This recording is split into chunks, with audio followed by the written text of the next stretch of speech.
In my personal opinion, game emulation is a good thing in most scenarios because it lets you play games where the original hardware for that game might be difficult to find, and in some instances lets you get a better experience through emulation than you would have with the original hardware.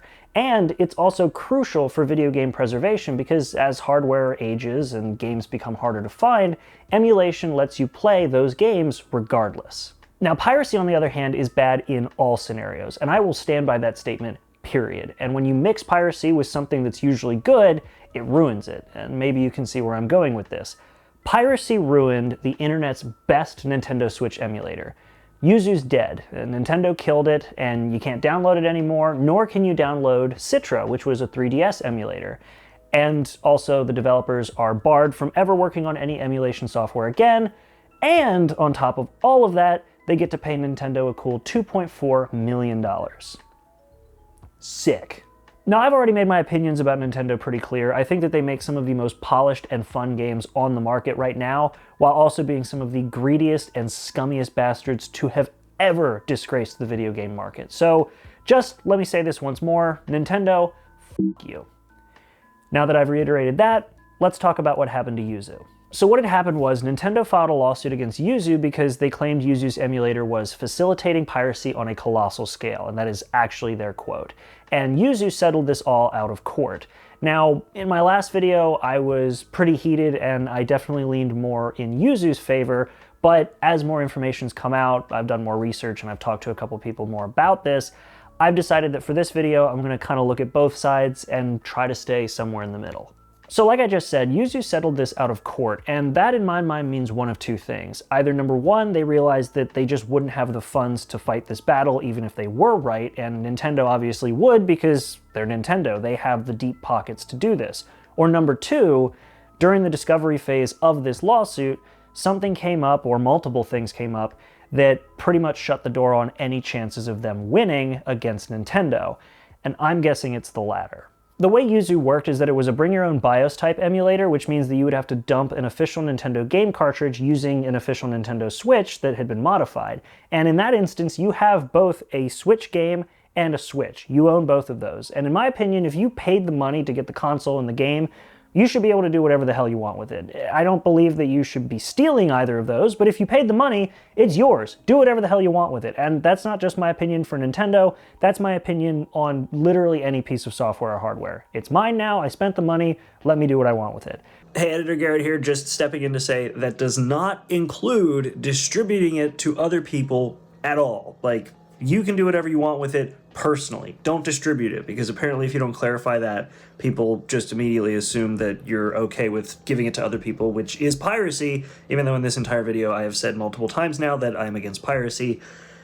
Do whatever the hell you want with it, don't distribute it to people. Just had to clarify that. But obviously that's not what Nintendo thinks, and that's not me speculating. It is literally part of the statement on their website.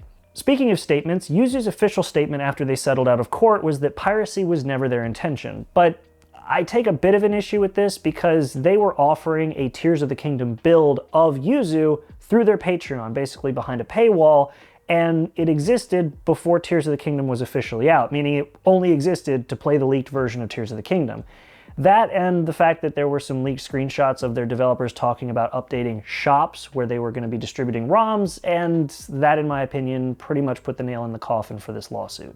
Look, I really do want to believe that piracy was never their intention, but come on, really? You think that a tool that plays Tears of the Kingdom better than the Nintendo Switch on day one, or even before day one because of the leaks, isn't going to bring pirates? Nice thought, but it's not Christmas. So then going back to one of my original statements, piracy is bad in all scenarios. What happened here was pirates took a tool that was, in theory, designed for people to take their legally purchased games and play them however they want, wherever they want, and used it to play pirated copies of these games. Nintendo saw this and shut it all down. Game emulation is a good thing when it is done legally, and piracy is bad in every scenario. In this case, they mixed, and it ruined everything. But up to this point, I've been focusing on what Yuzu may or may not have done right or wrong. Nintendo is far from blameless in this situation. The only difference is that everything that's happened with Yuzu so far is fresh, and Nintendo's sins are well established.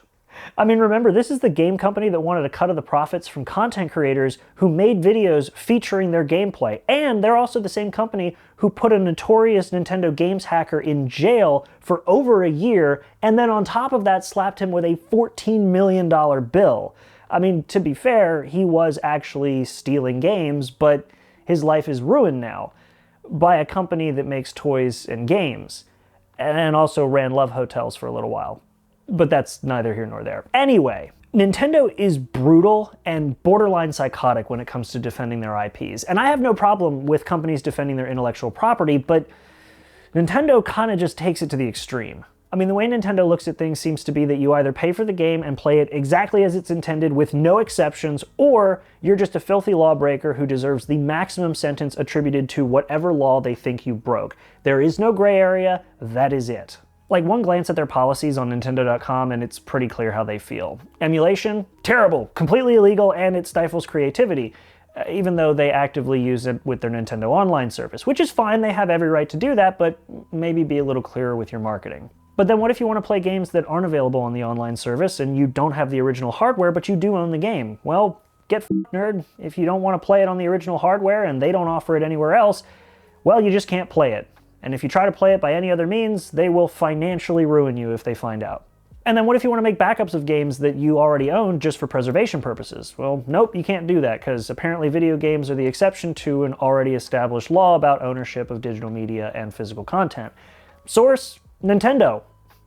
Trust me, bro.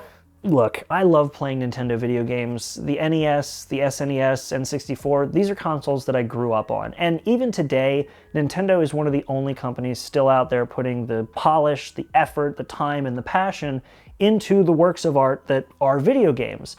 But in this scenario, no one was in the right. Yuzu really could have done a better job of crossing all their T's and dotting all their I's from the very start to completely remove the chance of Nintendo using piracy as ammo against them. And Nintendo, well, they could have been less Nintendo about it. One of the main reasons why emulation efforts for the Nintendo Switch even exists, at least ethically, is because games ran better on emulation with higher graphics fidelity, better frame rates, all of that, than it did on the original Nintendo Switch. And that's a problem.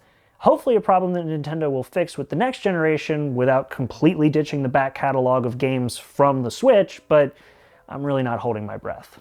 Also, maybe fix up your security a little bit. Like, seriously, between security and graphics performance, those are the two main reasons why consoles like the PlayStation and the Xbox don't have the same level of emulation effort put behind them. Because when I play a game on the PC or on the Xbox, if it's the same game, it might look a little better on PC, but it's not going to look too much different on the Xbox. Whereas when I played an emulated version of Tears of the Kingdom, it looked incredible on my PC, and it looked like it was coming straight out of 2017 on the Switch, because, well, it basically was. At the end of the day, is this the end of emulation? I've seen people asking that question since Yuzu got shut down, and my answer to that is no, because Nintendo, for God's sakes, they use emulation with their online service, even if they won't publicly admit it. And as the years go on, hardware's going to age, games are going to become harder to find, and eventually companies are just going to forget these older games exist and move on to the next big shiny thing. And then passionate fans will take these games and put in an effort to preserve them and make them playable. And emulation is a crucial component of making that happen. But maybe for future reference, if you are going to make an emulator, wait till the game is either really old or just generally not supported anymore, and don't make an emulator that can play a game that's -2 weeks old. And also maybe avoid piracy like the plague. Or scurvy, if we're sticking to the pirate theme. Either way, that's been it. Thank you so much for sitting through another Yuzu versus Nintendo video. I'm kind of done with my news coverage arc. It's just this whole thing really meant something to me, and I wanted to cover it as best I could. Hopefully you enjoyed it, and if you did, maybe leave a like. I've got a bunch of other stuff finally coming out, including a full review of the PS Vita, which is almost finished scripting, so that'll be really fun to do, and got a bunch of other really fun stuff planned. So hopefully you all stick around for that. Subscribe if you want to make sure that you don't miss it. Hit the bell if it helps, I guess. And aside from that, I'll see you all in the next video. Thank you all so much for watching, and have a good one.